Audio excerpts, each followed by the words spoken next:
Marami ngayon sa mga kabataan, parang hirap silang maniwala sa Diyos. And there are a lot of questions about God. And the reason behind that is if you look at social media, the young people today are hearing more and more some reasons why there is no reason to believe in God.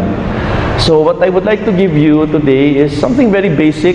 Simula lang po ito. It might open you to do some more studies or research on this area. But these are some basic ideas on what we give in terms of helping people believe in God. So, simple lang po yung gagawin natin. I will just give you a few ideas coming from Thomas Aquinas, and it's simplified. This often is taken in a few weeks, at least in Ateneo when I teach it. Ito po, we will try to do it in 30 minutes. So halos yun na mismo, miracle na yun. So let's begin. The question of does God exist? Let's begin first. I will explain later. Parang 5 ways where Thomas Aquinas, this great philosopher, theologian, one of the ways, he has 5 ways of explaining why he believes that God exists. But let's just be clear first. When we're talking about the idea of God, we have to be clear, what do we mean when we say that we can prove that God exists? So, magsimula muna tayo dun po. Linawin muna natin po yung tanong. When you say that you can prove God exists, what do you really mean? Let's begin by something very simple. If something exists, kung totoo po yan, no? Kung totoo po yan, if something is real, no? And then, okay, then we could talk about it. Pero kung hindi naman po totoo, imagination nyo lang, then there's no way of finding out because it's just your imagination. But if something exists, no, then okay, we can begin the conversation. Kasi meron katotohanan. But when you then tell me, alam nyo, totoo ito this exists, then you have to give me reasons why you believe something exists. Now, when you begin giving reasons of why you believe something exists, most likely you're giving me proofs, patotohanan, evidence that something is real. Yun nga lang po, I think one of the things that you have to be aware of is when you give proofs about something, you would end up realizing, okay, the different ways of proving something exists. So medyo magang-maga po, ini-stretch ko yung brains ninyo, ha? When you're proving something exists, you begin by saying, kinu-convince kita, kunyari, I'm an engineer, and as an engineer, I think scientifically, or we've been trained to think scientifically. I would probably tell you, alam nyo, right now, in this room, there is a lot of information flowing. And you would say, talaga? I would begin by probably, and you probably be very convinced, yes, there's a lot of information floating around. And in the form of electronic waves. And then you would say, talaga? You will begin with the probability. Probability, nga baka nga meron. Now, if it was scientific proof, I would then probably ask you, okay, if you have your cell phones, open it. And then, okay. And then when you open it, I would tell you, okay, check your message. And then you check your message. O nga, no, may message ako. What just happened? And I would then explain to you that what you just saw in your message, where did it come from? Well, it came from the electronic waves, your data entering your phone. And then you would then say, yes, I never thought about that. Yes, electronic waves exist and there is data. Right? So, okay. Now, but the problem is, when we begin talking about the existence of God, it will be slightly different. I could not say the same thing about God. In the same way, I could not give a set of reasons why you would say, oh nga, God exists, I see it. Because God is a different reality. Now, Thomas Aquinas was very convinced that there's also another set of ways we prove something exists or something is true, and that is, and we do it all the time, we call it philosophical reasoning. Now, let me give you an example of a philosophical reason that we always use, slightly different from scientific proof. Siguro lahat naman kayo katulad namin sa Ateneo, kasi we're in Katipunan, kaming takot sa earthquake. Kasi sabi nila, yung daw Ateneo is in the middle or is very near a fault line. Many of our buildings are designed to, at least some of them are designed to withstand a 7.1 earthquake. Now, if I tell my students, hey, relax, this building can withstand a 7.1 earthquake. My students would then ask me, talaga, Mr. Roncal? Oo, sure ako. They would ask me, sir, why are you confident? Then I would begin giving them reasons. And my reasons will be something like this. You know, I met the architect of this building. And he showed me the building plan. And he showed me the building plan, and the building plan is based on the fact that the foundation is a rolling foundation. It's designed to withstand an earthquake. And I actually went and saw downstairs some evidence of the foundation and how it's built. So therefore, based on that, I'm confident that this building would withstand a 7.1 earthquake. Now, if you are one of my students, kung piloso po kayo, and you want to contradict your teacher, you could easily tell me, Mr. Roncal, I don't believe you. I need to wait for a 7.1 earthquake to prove that your statement is true. Of course, I would then tell him, sige, maghintay ka na lang dyan. Now, in a similar way, when you're proving the existence of God, you have to use philosophical statements that are reasonable, and then just say, these are some of the reasons, and Thomas Aquinas will give us a few, why we believe there is a God. Some of you would then say, I want to see Him. We will talk about that later, because the uniqueness of our religion is we could actually encounter this God in a visible way. We will talk about that later. But for now, it's possible for them to say, but I don't see God. Exactly. I will just give you philosophical reasons why you would say it's reasonable to believe that there is a God. So far, gising pa ho kayo? Okay pa kayo? Okay pa kayo? Wow, mas magaling kayo sa mga estudyante ko. By this time po, yung mga estudyante ko tulog na eh. Pero kayo gising pa. So let's proceed. If we believers are convinced that God exists, then let me assure you that we believers, we don't believe in the sense that it's a leap in the dark, no? That you can just tell people, if people ask you, why do you believe in God? Basta, maniwala ka na lang. For no reason at all. This building would stand a 7.1 earthquake. Talaga?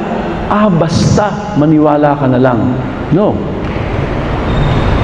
Thomas Aquinas is one of the leading minds that would like to assure us this is not a leap in the dark. I can't give you scientific reasons because God could not be measured in the same way like data. But I could give you philosophical reasons to give you some confidence that there is a God. We won't handle the 5 ways. I will just probably focus on 2 or 3 of them.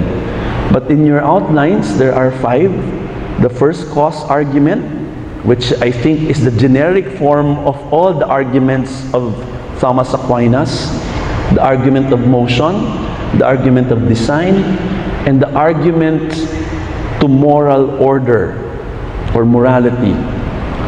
Let's talk about the first cause argument. The first cause argument follows a very simple logic. It begins by saying this. You don't start proving the existence of God by saying, basta, God is here. No. Thomas Aquinas is a clear thinker. Like C.S. Lewis, he began by looking at things that we see and we encounter. No? He began there. C.S. Lewis postulates, I'm seeing something here. I'm encountering something here. There must be something more. Peter Crave explains the first cause argument. He's a philosopher, thinker, theologian. He explains the first cause argument this way. The argument is basically very simple, natural, intuitive, and commonsensical. We have to become complex and clever in order to doubt or dispute it. It is based on an instinct of mind that we all share. The instinct that says, everything needs an explanation. I see something, bakit narin yan? Kasi. Nothing just is without reason why it is. Everything that is has some adequate or sufficient reason why it is. The first cause argument is giving us this basic principle. When something exists, it has an explanation or a cause. No? And if you follow that trend of thinking, anything that you encounter, there is something. Oops. Maybe there is an explanation. And then you follow it. The first cause argument gives us this perspective. Isn't it safe to say that if you begin encountering something that exists, what will you see? Well, you could possibly postulate that this exists explanation, may cause. Oh yes, it exists. Maybe that existence also has a cause and also has another cause. And if you keep on following it, can't you not safely say there is such a thing as the first cause, the one that caused everything? In this debate, my students would often then tell me, okay, the first cause. And you begin talking about this idea, and I say, yeah, this is the cause. The first cause is the reality that began everything. Can't we say that that sounds like what we believe as the reality? And if you probably then ask the question, first cause, that's a reference to this idea of God. Now, many of my students would often tell me, but who created God? Who caused God? Well, Thomas Aquinas would just tell you, I just told you his first eh. Why are you looking for one above him? I told you already his first. It's illogical for you to ask me who's first after the first. I just told you his first eh. And my students would say, so are you telling me nobody created God? I just told you he's the creator eh. Why are you looking for the creator of God? I just told you he created everything. Ah, yes, Mr. Roncal, you have a point. Now, that's one explanation. Let's look at the argument of moral order. And if we have time, we could go to design later. So this time, that's one version. This time, let's begin with something familiar. There is such a thing as right and wrong. All of us, human beings, have an experience of right and wrong. Now, the moment somebody tells you, right and wrong? Meron ba niyan? O sige, pautang. Okay. Tapos binautang ka. Tapos after a while, hindi ka nagbayad. Yung bayad mo, akala ko ba sabi mo walang right and wrong? Hindi. May right and wrong kasi kailangan ko yung pera na yan. Now, any human being who lives in this world probably has a sense that there's such a thing as right and wrong. Now, thinkers have often wondered, where did we get this idea of right and wrong? Where did we get this idea of a moral order? Now, the thing about moral order is it's an order that's understood by all, and it is expected to be followed by all. Some people think, no, moral order is dependent on the people, whether they believe it or not. No. The problem with that is they think moral order is like fashion. Now, moral order is very different from fashion. Obviously, even in this room, there are different fashions. Iba-iba yung damit natin. Now, you could tell me, Raul, ang pangit ng suot mo. But I could just tell you, sorry ha, this is my taste. And we don't have to debate. But the moment I tell you, alam mo, I think rape is okay, then you will be shocked. And you will tell me, no, Raul, it's not okay. Rape is wrong. And therefore, you would then tell me, wait a minute, rape is wrong. Yeah, it's not a matter of taste. Everybody should accept that.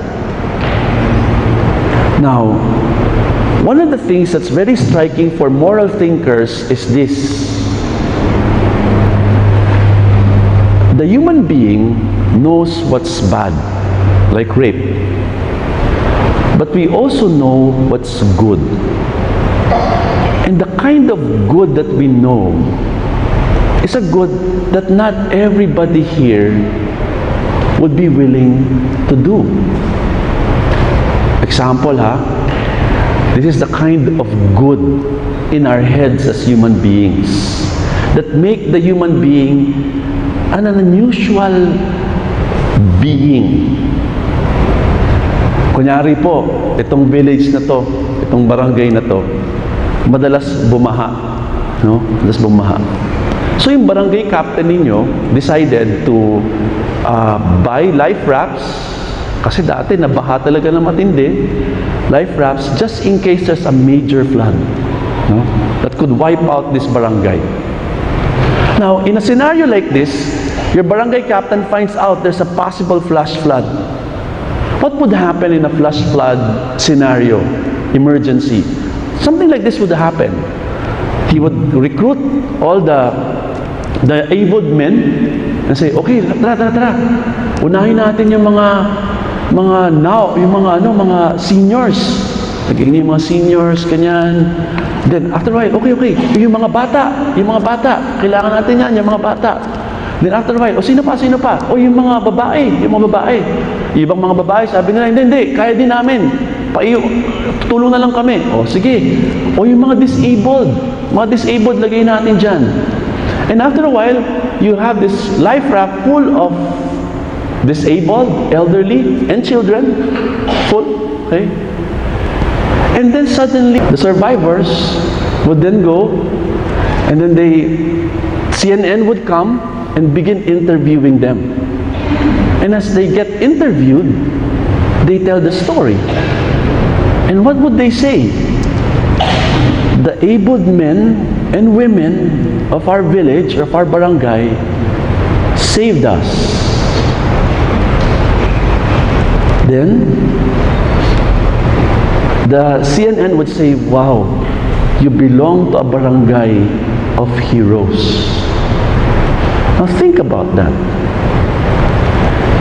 If you look at it from a practical point of view, some moral and ethical thinkers would say, if you look at that scenario, you cannot explain that by saying, human beings think about the survival of the fittest. No. Because they would say, if you were to, the moral order is, survival of the fittest. It doesn't fit. Because, look, they saved the elderly and the handicapped. Really? Survival? If you want your race to survive, put the abled people first.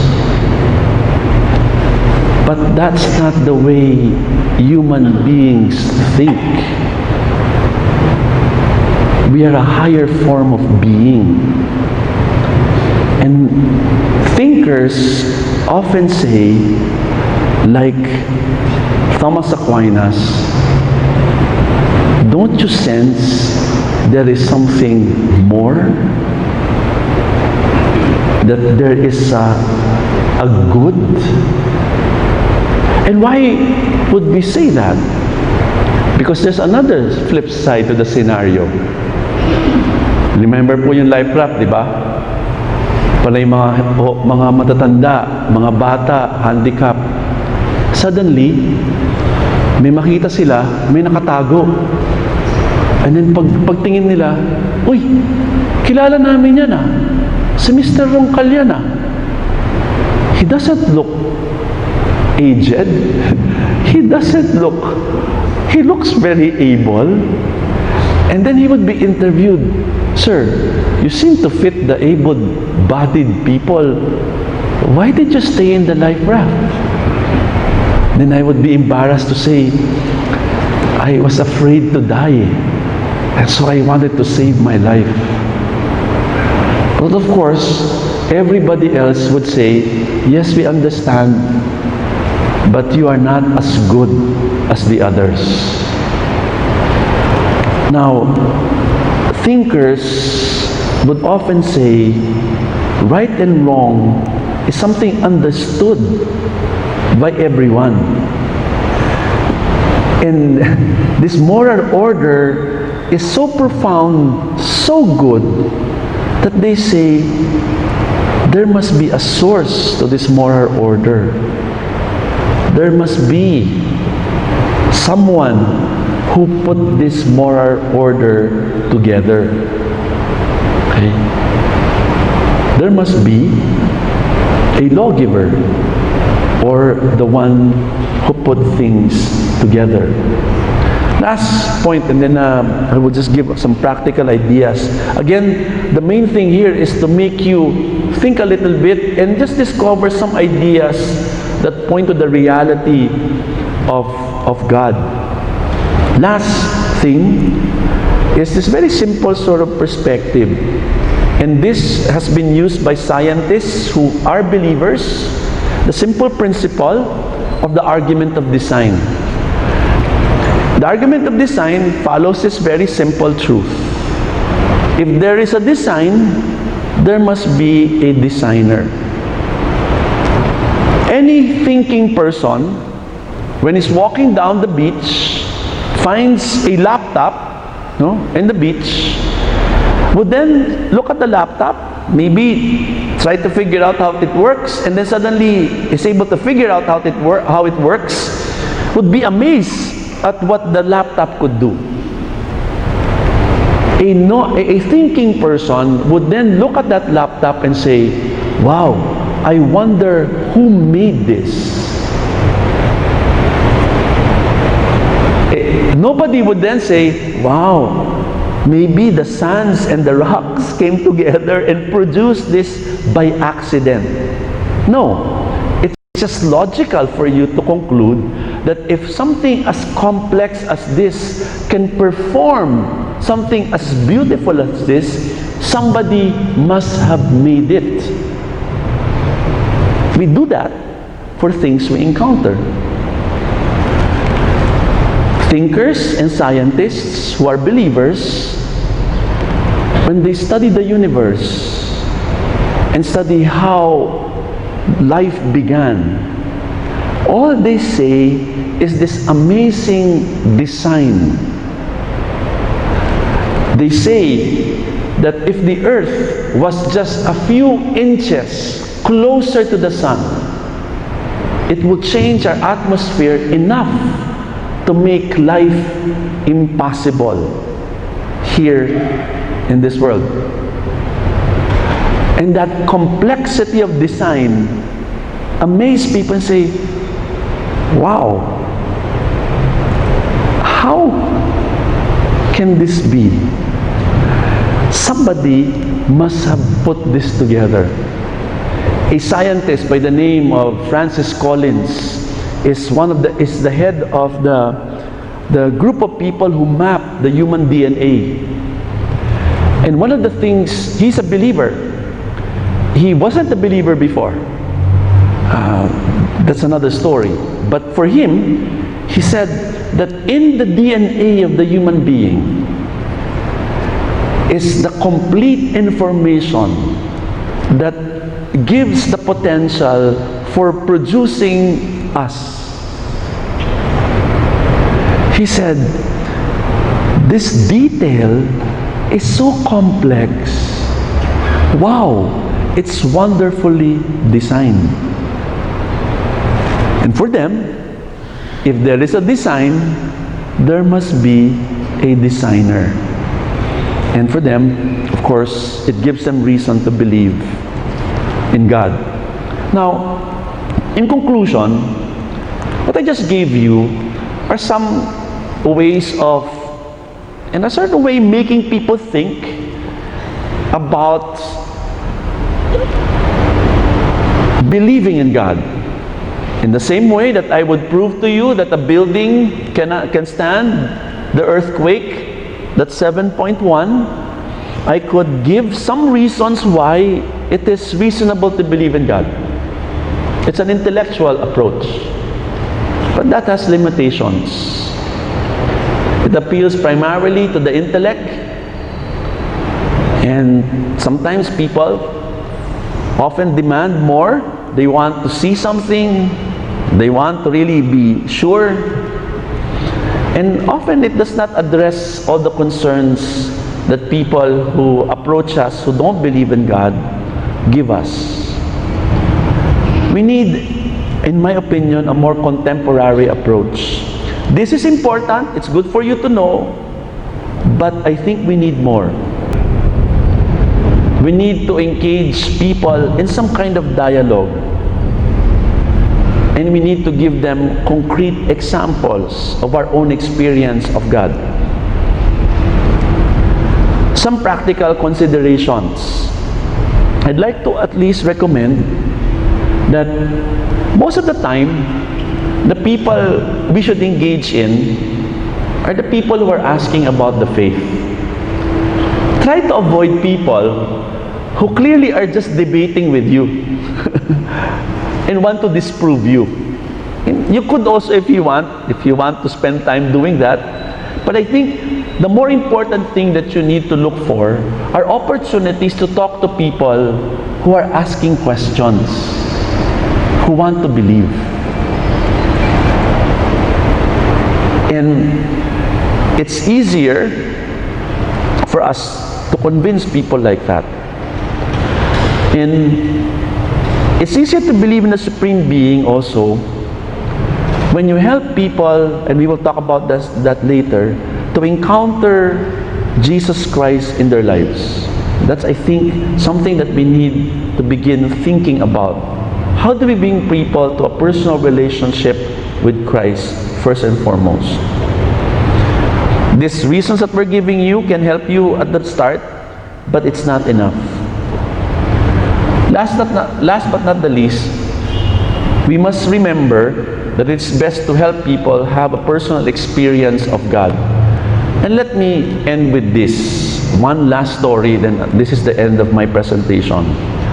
In my experience working with students, I meet a lot of students who often just want to debate with me. And sometimes I get tired explaining to them. Now, one time, I was very tired, and one of my students just kept on pestering me.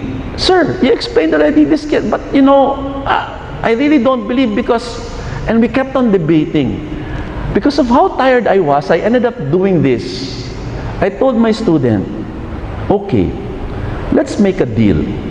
Why don't we enter into an experiment? You are questioning the existence of God. Okay?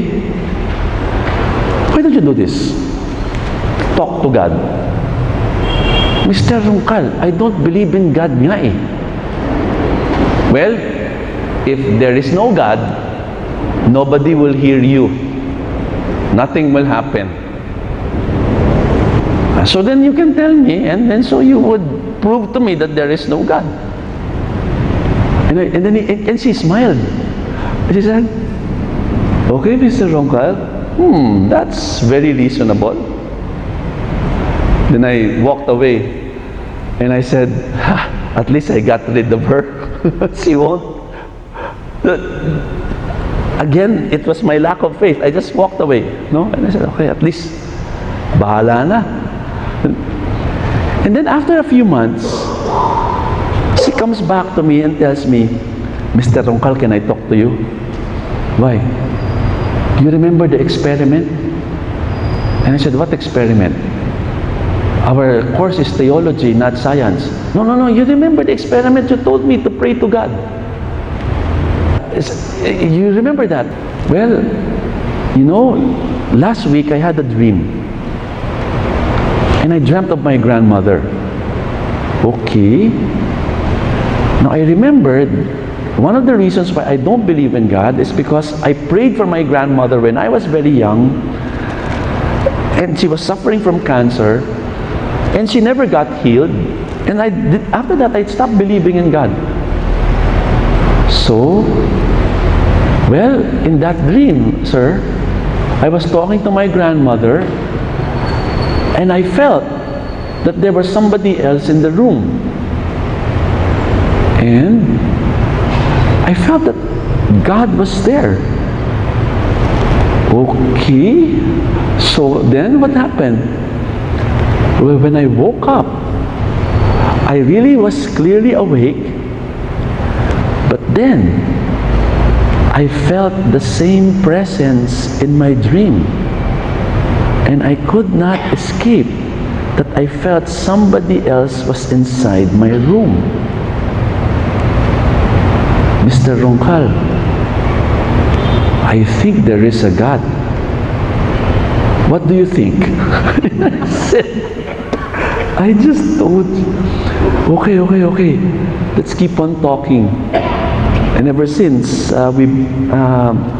she's returned to going back to church. So let me end there. And again, this is just a preview of what we're doing, and hopefully it will at least give you a perspective of the different things that we will talk about today. Thank you very much.